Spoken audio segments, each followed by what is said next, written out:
فأصبح من المغرب فبهت الذي كفر والله لا يهدي القوم الظالمين أو كالذي مر على قرية وهي خاوية على عروشها قال أنى يحيي هذه الله بعد موتها فأماته الله 100 عام ثم بعثه قال كم لبثت قال لبثت يوما أو بعد يوم قال بل لبثت 100 عام فانظر إلى طعامك وشرابك لم يتسنه وانظر إلى حمارك ولنجعلك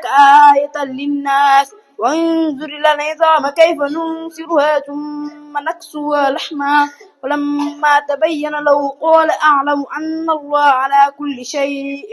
قدير وإذ قال إبراهيم رب أرني كيف تحيي الموتى قال أولم تؤمن قال بلى ولكن ليطمئن قلبي قال فخذ 4 من الطير فصرهن إليك ثم اجعل على كل جبل منهن جزءا ثم دون يأتينك سعيا واعلم أن الله عزيز حكيم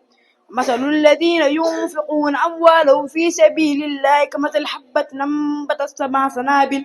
في كل سنبلة 100 حبة والله يدافع لمن يشاء والله واسع عليم الذين ينفقون أموالهم في سبيل الله ثم لا يتبعون ما أنفقوا منا ولا أذى لهم أجرهم عند ربهم ولا خوف عليهم ولا هم يحزنون الله أكبر الله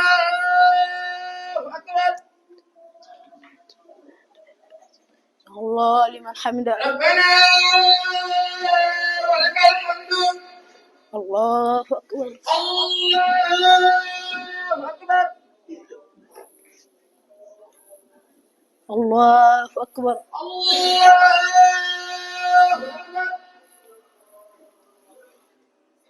الله أكبر الله أكبر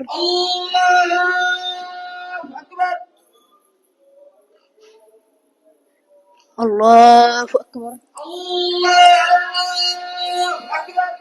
الحمد لله رب العالمين الرحمن الرحيم مالك يوم الدين إياك نعبد وإياك نستعين اهدنا الصراط المستقيم صراط الذين أنعمت عليهم غير المغضوب عليهم ولا الضالين